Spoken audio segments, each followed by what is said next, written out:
Pemirsa, terima kasih, Anda masih di Anyus Pagi. Pembongkaran pagar laut di perairan Kabupaten Tangerang, Banten terus dilakukan.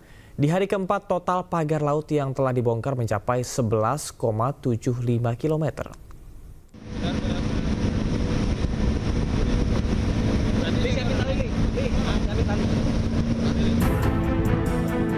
750 personel gabungan Bakamla, Polair, KKP hingga nelayan dikerahkan di hari keempat pembongkaran pagar laut di perairan Kabupaten Tangerang, Banten.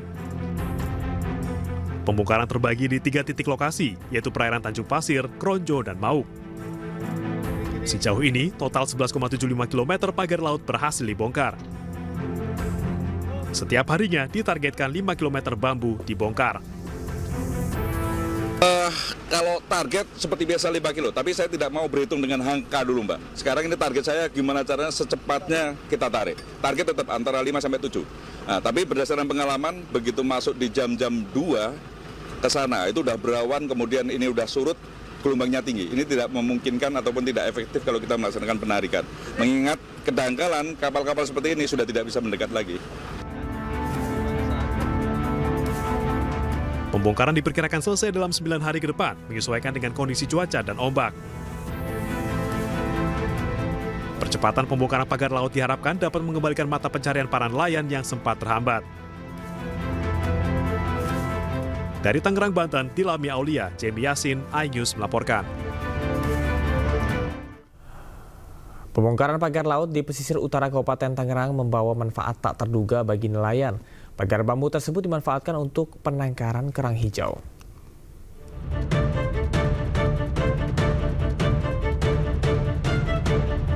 Ribuan bambu hasil pembongkaran pagar laut di pesisir pantai utara Kabupaten Tangerang bakal dijadikan barang bukti. Namun para nelayan juga dipersilakan manfaatkan bambu untuk penangkaran kerang hijau. Pemanfaatan pagar bambu ini bisa dilakukan setelah rangkaian tahapan penyelidikan barang bukti selesai dilakukan. Sebelumnya, Kementerian Kelautan dan Perikanan sudah membawa sebagian bambu sebagai barang bukti dalam penyelidikan kasus pagar laut ilegal. Ada beberapa nelayan yang memang sudah meminta ya untuk dimanfaatkan untuk kerang hijau. Jadi tidak ada yang terbuang mungkin. Jadi kalau bisa dimanfaatkan untuk masyarakat, kami serahkan kepada masyarakat untuk menggunakannya. Demikian. Pembongkaran pagar laut dilakukan serempak, melibatkan ribuan nelayan dari utara Tangerang. Jadi kita harapkan bersama-sama pemirsa untuk pagar bambu sepanjang 30,16 km ini nantinya dapat tercabut sehingga ekosistem laut kembali berjalan. Kemudian juga aktivitas nelayan seperti biasa juga dapat berjalan dengan baik. Dari Tangerang, Banten, Tilami Aulia, Jemi Yasin, iNews melaporkan. Sementara itu, Presiden ke-7 Republik Indonesia Joko Widodo menanggapi pernyataan Menko Infrastruktur dan juga Pembangunan Kewilayahan Agus Harimurti Yudhoyono yang menyebut sertifikat pagar laut terbit di era Jokowi. Jokowi meminta agar proses legal penerbitan sertifikat pagar laut diperiksa secara menyeluruh. Paling penting itu proses legalnya, prosedur legalnya dilalui atau tidak. Betul atau enggak betul, itu kan proses dari kelurahan, proses ke kecamatan, proses di kantor BPN kabupaten. Kalau untuk SHM-nya, kalau untuk SHGB-nya juga di kementerian, dicek aja apakah proses legalnya, prosedur legalnya semuanya dilalui dengan baik atau tidak. Dan itu juga tidak hanya di Tangerang, di Bekasi, juga ada di Jawa Timur. Dan di tempat lain, saya kira yang paling penting cek itu, investigasi itu. Ya. Kejaksaan Agung terus memantau perkembangan kasus pagar laut di Tangerang, Banten. Kejagung belum memastikan apakah akan turun tangan dalam kasus dugaan korupsi pagar laut karena belum mengantongi bukti dan informasi yang cukup kuat. Mengikuti ya secara seksama bagaimana perkembangan di lapangan terkait dengan penanganan masalah ini ya. Tentu kita mendahulukan lembaga-lembaga yang menjadi link sektor atau yang berkompeten terkait dengan administrasi dan seterusnya. Nah, sedangkan kami tentu terus melakukan kajian mendalami apakah memang dalam masalah ini ada katakanlah peristiwa pidana ya yang terindikasi dalam kategori tindak pidana korupsi, karena memang itu wilayah kami dan itu yang menjadi kewenangan kami. Dan tentu ya kami akan secara proaktif juga melakukan pendalaman itu untuk melihat sebenarnya apakah ada dugaan-dugaan seperti yang disampaikan oleh banyak pihak termasuk masyarakat. Kita beralih ke informasi lainnya, pemirsa. Presiden Prabowo Subianto tiba di New Delhi, India dalam rangka kunjungan kenegaraan. Prabowo disambut sejumlah pejabat tinggi negara dan puluhan WNI yang tinggal di India.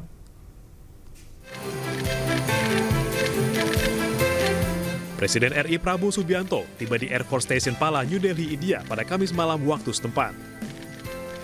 Prabowo disambut langsung sejumlah pejabat tinggi, di antaranya State Minister of External Affairs Pabitra Margarita, Commanding Chief Palam Air Force Air Commodore Mehta, dan Dubes India untuk Indonesia Sandip Chakravorty.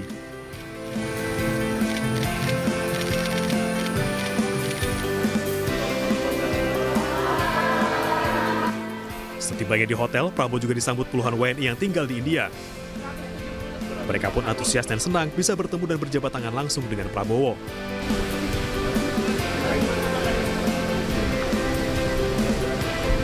Karena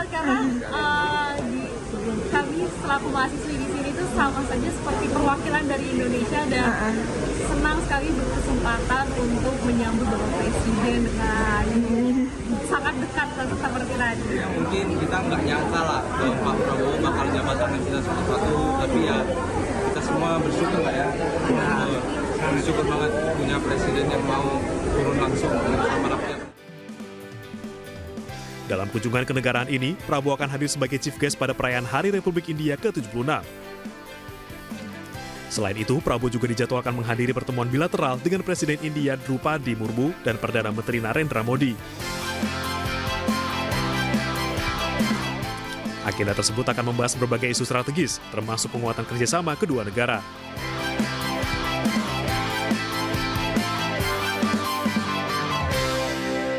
Pemirsa, Wakil Presiden Gibran Rakabuming Raka meninjau kegiatan makan bergizi gratis di Yayasan Pendidikan Ki Hajar Dewantoro, Tangerang, Banten. Kedatangan Gibran disambut meriah oleh ratusan siswa yang antusias mengikuti program unggulan pemerintah tersebut.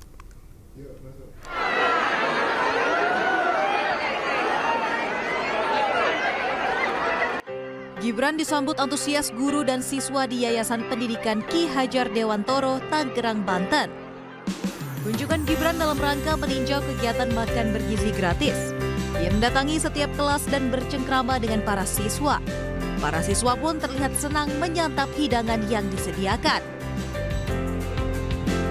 Kepala Sekolah SMK Ki Hajar Dewantoro menyambut baik program makan bergizi gratis. Menurutnya, program ini sudah berjalan baik di Yayasan Pendidikan Ki Hajar Dewantoro. Selama ini, sejauh ini, 3 minggu ini juga kegiatan MBG ini berjalan dengan lancar. Jadi semua siswa alhamdulillah bisa merasakan langsung manfaat yang memang direncanakan oleh Bapak Presiden. Jadi anak-anak semua menerima langsung manfaatnya. Ketika kami tanya juga ke kelas gitu, mereka sangat senang dengan adanya program ini karena memang ya tujuan kita kan mencerdaskan kehidupan bangsa. Dalam kegiatannya kali ini, Gibran membagikan 1.500 paket makanan bergizi gratis yang diterima oleh seluruh siswa SMP, SMA, dan juga SMK. Dari Tangerang, Banten, Rizky Solehudin, iNews melaporkan. Pemirsa, masa pemerintahan Prabowo Subianto Gibran Rakabuming Raka akan melewati 100 hari pertama pada 28 Januari 2025 mendatang. Dalam diskusi catatan 100 hari Kabinet Merah Putih di Jakarta, 7 organisasi kemahasiswaan Cipayung Plus memberikan apresiasi dan evaluasi terhadap kinerja pemerintahan. Cipayung Plus mengapresiasi kepuasan publik terhadap 100 hari pemerintahan Prabowo Gibran yang mencapai 87,5%. Ada sejumlah kebijakan yang berpihak kepada rakyat seperti makan bergizi gratis, perumahan rakyat, dan pangan serta energi. Presiden Prabowo Subianto juga dinilai dapat mengakomodir semua kekuatan politik dalam dan luar negeri. Selain itu, Prabowo Gibran juga didorong untuk mengevaluasi kinerja jajaran Kabinet Merah Putih agar dapat memaksimalkan keberhasilan program. Jadi dalam berbagai evaluasi kami, khususnya mengenai persoalan makan bergizi gratis yang baru di-launching 6 Januari, kami melihat sudah cukup baik, hanya persoalannya Bapak Presiden harus memberikan perhatian penuh bagi jajaran kabinet untuk melakukan gotong royong, karena kami tahu di berbagai daerah juga belum terrealisasi, dan juga fokus untuk makan bergizi ini di berbagai daerah juga ada keluhan ataupun tantangan seperti tidak mencukupi mengenai anggaran yang sekitar 10.000. Pemirsa, melalui program 1 juta masker, MNC Peduli menyalurkan masker kepada tenaga medis dan para korban bencana alam di Sukabumi, Jawa Barat. Masker medis digunakan untuk melindungi diri dari berbagai macam bahaya penyakit yang muncul pasca bencana alam.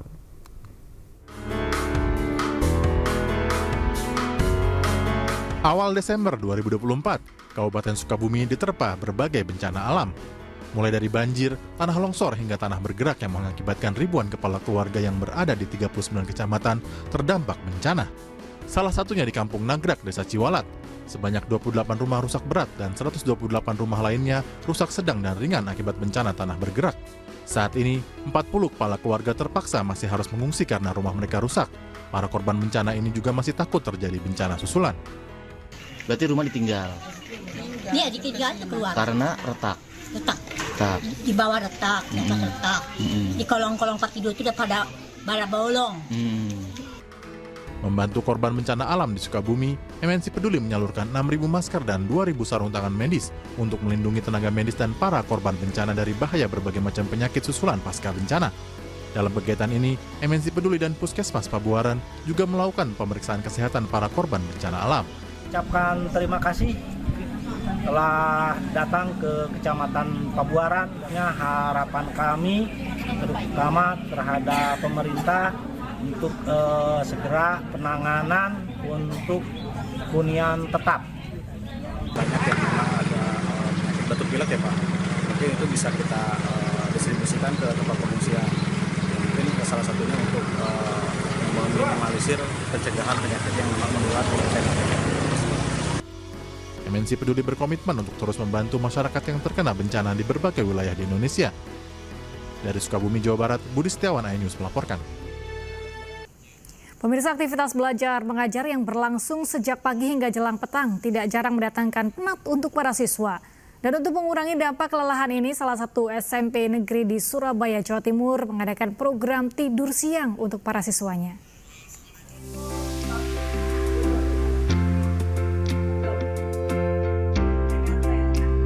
Siswa dan siswi ini tampak terlelap di kelas setelah belajar dan sholat zuhur. Beralaskan tikar, anak-anak ini sedang menjalani program baru di sekolah mereka yang belum ada di sekolah lainnya. Para siswa dan siswi pun tidur diiringi alunan lagu relaksasi yang juga bergema di setiap sudut sekolah. Ya, program unik tidur siang di sekolah digagas SMP Negeri 39 Surabaya, Jawa Timur. Mulai jam 1 siang, para siswa sudah mempersiapkan kelas dan menggelar tempat tidur mereka. Ruang kelas dibagi menjadi 2 bagian, yaitu putra dan putri, dibatasi dengan bangku sekolah. Enak sih, soalnya bisa refreshing pikiran, jadi segar aja. Agar tidur nyenyak, sebelum tidur semua telepon genggam wajib dikumpulkan. Para pelajar kini dapat menikmati tidur siang bersama di sekolah selama 1 jam. Ide unik ini berawal dari keresahan guru terhadap sebagian murid yang sering lelah dan mengantuk di siang hari. Dengan adanya program ini diharapkan anak murid bisa beristirahat sejenak dan kembali segar saat belajar di kelas.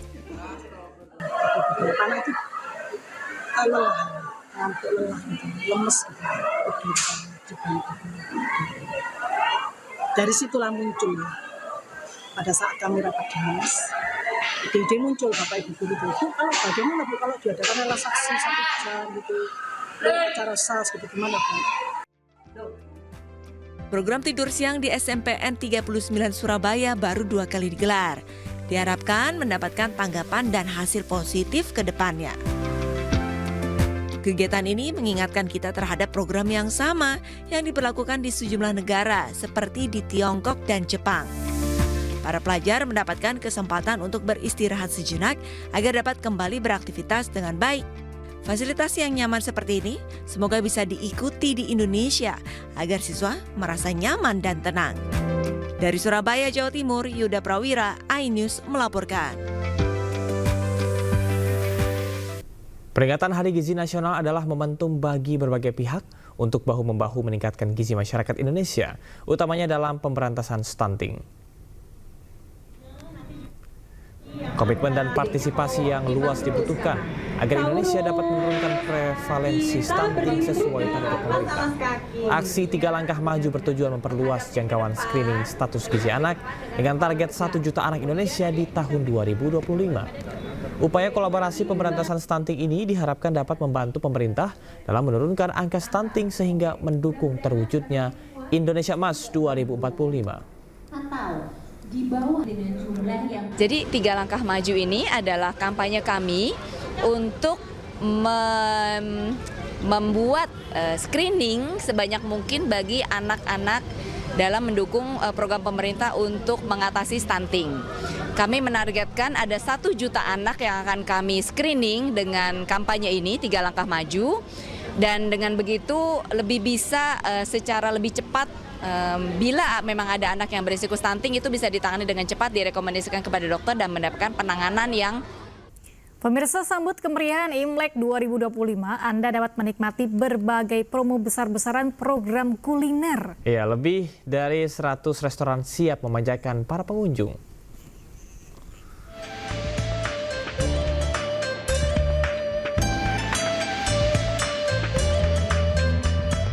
Tahun baru Imlek adalah momen yang ditunggu oleh masyarakat. Tak hanya mewakili doa dan harapan, tradisi Imlek tak lengkap jika tidak didampingi oleh santapan sebagai momen penghangat kebersamaan. Kota Kasablanka kembali menghadirkan The Dining Cashback yang selalu dinantikan setiap tahunnya. Program ini merupakan program kuliner yang siap memberikan pengunjung dengan promo besar dan dapat dinikmati di lebih dari 100 restoran di Kota Kasablanka. Pada tahun ini kita menghadirkan kembali program tahunan dengan nama The Dining Cashback, di mana kalau Imlek dan Valentine itu kan identik dengan makan bersama tuh. Misalkan Imlek dengan keluarga atau misalkan Valentine dengan orang terkasih, tersayang seperti itu. Nah, makanya sebelum makan di restoran-restoran Kota Kasablanka, alangkah baiknya membeli voucher terlebih dahulu dengan program The Dining Cashback, di mana voucher ini sangat cuan sekali. Kita beli 100.000 dapatnya 150.000, kita beli 200 dapatnya 300.000, dan kita beli 300 dapatnya 450.000. Program ini akan berlangsung dari 20 Januari hingga 21 Februari 2025. Dengan lebih dari 100 restoran yang berpartisipasi, pilihan makanan yang semakin beragam. Tak hanya itu, untuk memeriahkan Tahun Baru Imlek hingga Cap Gomeh, akan ada beberapa event menarik lainnya seperti parade barongsai dan penampilan tarian liong yang siap menghibur para pengunjung yang datang. Dari Jakarta, Ismalia, Ari Setiawan, iNews melaporkan. Pemirsa, mayoritas orang Indonesia menyukai buah durian. Oleh karenanya, musim buah ini selalu dinantikan, tentunya bagi para pencinta durian. Ya, apalagi kalau bisa makan gratis sepuasnya dan bisa dibawa pulang. Semua pecinta durian pasti ngiler dibuatnya. Nah, kegiatan inilah yang kembali digelar oleh MNC Finance dan juga MNC Leasing dalam acara Durian Vaganza. Seperti apakah keseruannya? Berikut liputannya untuk Anda.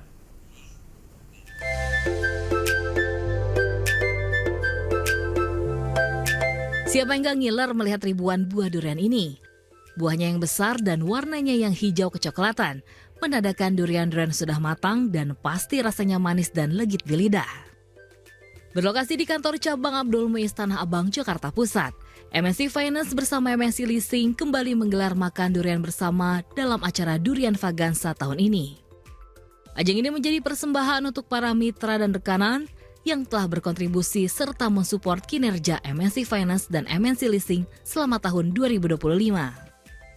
menyampaikan rasa terima kasih kami bahwasanya selama ini perusahaan kita telah dibantu ya dalam segala hal, baik dari sisi kreditur, dari sisi insuran, dari sisi kerjasama kita dengan debitur yang sudah berjalan dengan baik. Pada acara Durian Vagansa tahun ini, MNC Finance dan MNC Leasing menyiapkan sekitar 5.200 buah durian, baik durian lokal maupun durian premium yang tersedia berbagai jenis. Makan sepuasnya, bawa pulang suka-suka. Ya, jadi memang teman-teman semua dari bank, dari multi finance, dari asuransi, dari lelang dan agensi juga hadir. Jadi dengan MNC kita kegiatan tidak hanya ini. Kami pernah camping bareng, kami pernah bermalam bareng di Baduy, ya, bermalam bareng di Sukabumi. Durian Vagansa yang diinisiasi MNC Finance bersama MNC Leasing ini diharapkan dapat mempererat hubungan antar perusahaan serta simbol keberhasilan dan kolaborasi kesuksesan bersama. Dari Jakarta, Rian Rahmat dan Muhammad Zulkarnain, iNews melaporkan.